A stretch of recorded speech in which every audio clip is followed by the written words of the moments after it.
It has been a really long time since I've posted a real video to this YouTube channel. This is the YouTube channel that I used for just random stuff over the years. And as time has gone on, I've just deleted a bunch of videos. I think I have 5 subscribers.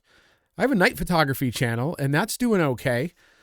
But there's other things I want to talk about, and I didn't really have a place to put that. So I thought, let's just throw it over here and see what happens. Today, I'm going to yammer about scanners because that's something else that I'm kind of into, and this video might apply to a very small group of people who are going to see this eventually. But tonight, I'm going to talk about my favorite scanner, which sounds super nerdy, but that's what I'm going to do. So buckle up, get your 3D glasses out or whatever, do whatever you got to do. Take a bathroom break and then come back. I don't know. But I thought, there's a lot of videos out there about people showing off their scanner radios, which is a great hobby. If it's not something that you do or understand and you're watching this video, good for you for getting even this far. But it's kind of a way to, it's entertainment. You stay informed about what's going on in your neighborhood. I find it more entertaining than television, and I've been doing it since I think probably 9 or 10 years old. My first scanner was this one. Not this exact one, but pretty close. Same model, Pro 41, I think it is. Yeah, Pro 41 from Radio Shack, 10-channel analog scanner.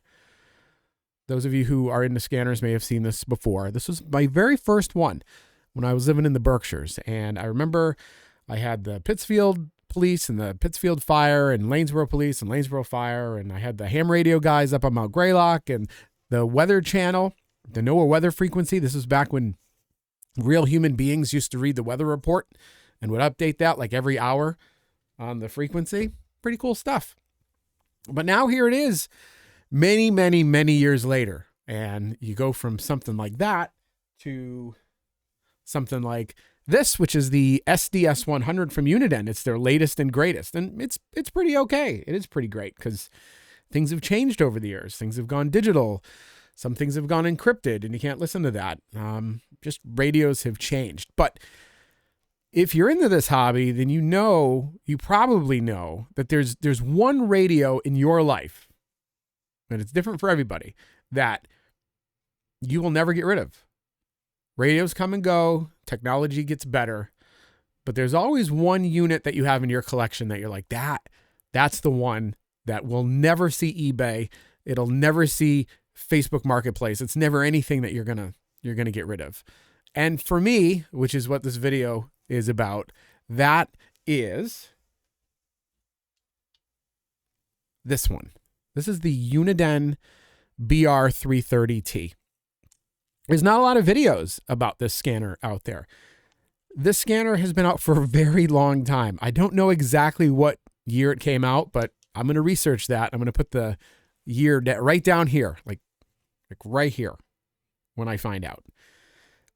So there it is. Whatever I just put there, that's what it is. But it's pretty old. It's not as old as the other one, but it's a fantastic analog scanner. So from this point forward, I'm just going to assume that you know something about radio equipment, scanners specifically. Why would you want one of these older scanners? There might be a couple reasons that this would still be relevant. And I want to turn this into one of those, is this thing still relevant in 2022? Those videos, I don't know. They come out with them every year for the same things. But in this case, I think if you can find a BR330T and add it to your collection, it is worth doing.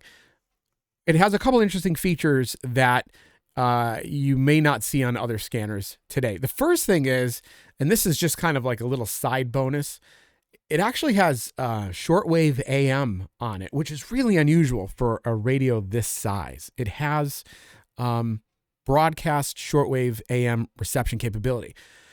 It's not going to be the greatest. You're going to get a lot of bleed over. You're not going to be able to fine tune a lot. You're definitely not going to get sideband like you would in some other radios, but you do have that option. And I've been able to listen to 10-meter repeaters on FM with this radio.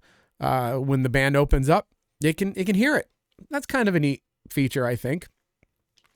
It's completely analog. So if you live in an area that's digital, it's not going to work for you, unfortunately. But The audio that comes out of this scanner is really fantastic. I showed you the SDS 100. I'm probably going to do a little video on that. The audio is an acquired taste on this one. It's very over trebled. It rattles when there's loud fire tones that come out of it for the fire departments. It's a little bit of an ear piercer. This is a lot more comfortable to listen to. Now, I live on Cape Cod, and we don't have much digital here. All of our police and fire, well, most of it is both locally on VHF and UHF, but also on the trunked state police system. And this will do Motorola trunking. I think the system we have is type 2 locally.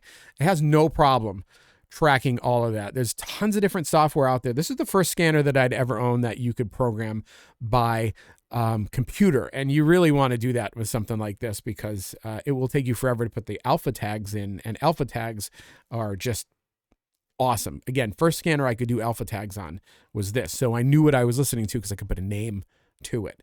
But reception wise, this could still be used in areas that have a lot of digital. If you just want to listen to planes, it's fantastic for airband. A lot of people ask on the forums, Radio Reference is a forum I like to read on, what's the best scanner for aviation? And the 330T does come up pretty frequently. Also the 125AT, which I don't own, but is also another unit-end scanner, and that's a lot newer. These ones you can still find occasionally on eBay. I've had this one for, I think I got it back in 2007, and I got it used at that point. So for me, it's almost 15 years old.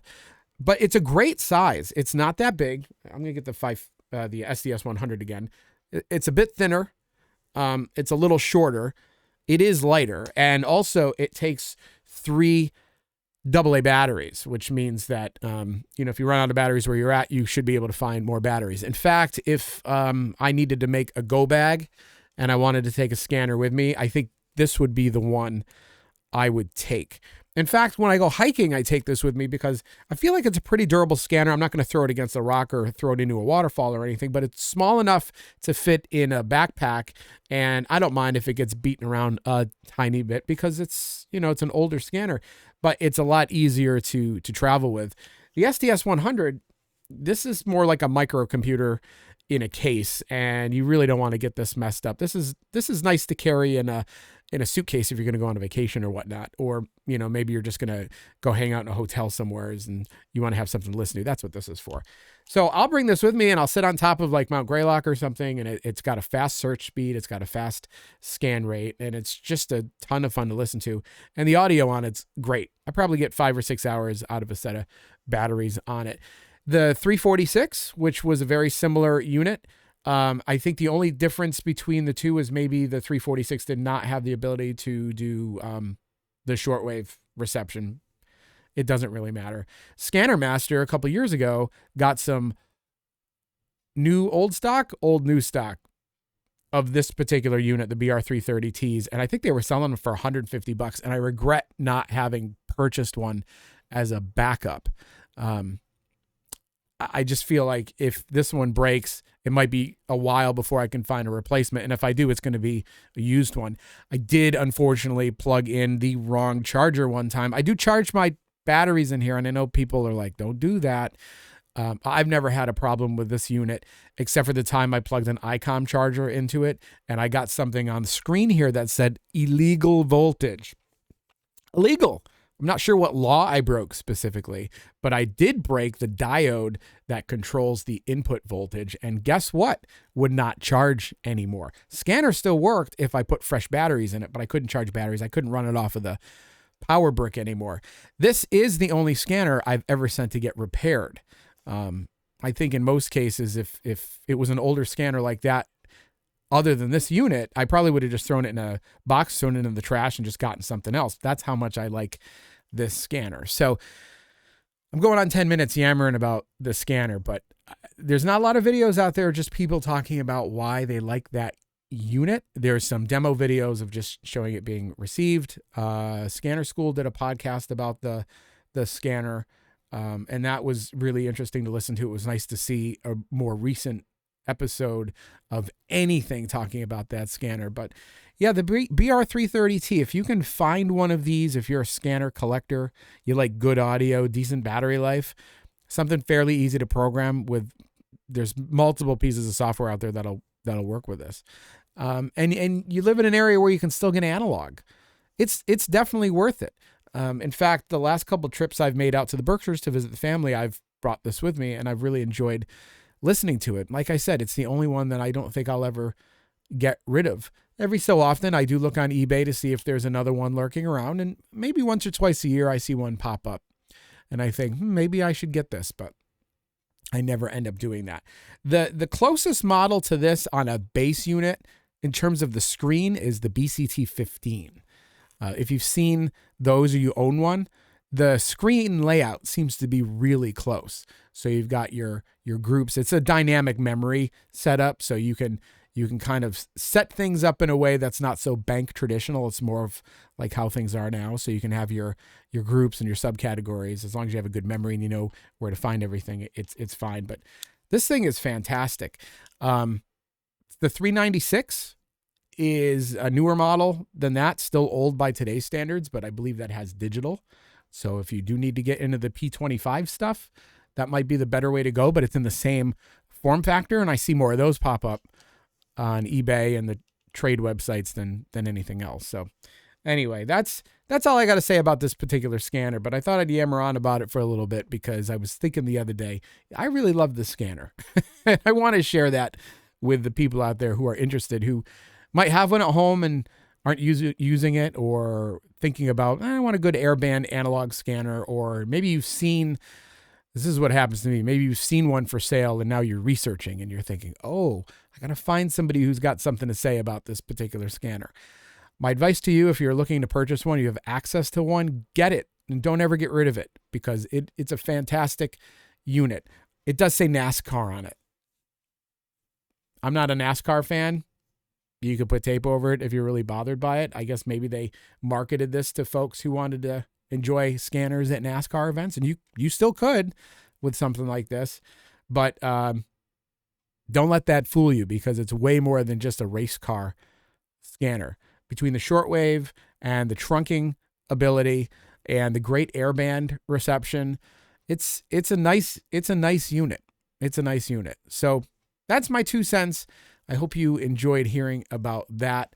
And probably in the not too distant future, I'm going to talk a little bit about the SDS 100 and what I like about it and what I don't like about it. This is kind of a love or hate radio. Some people love it. Some people hate it. Some people own it and love it and then hate it and then love it again. And that's kind of the relationship I have with it.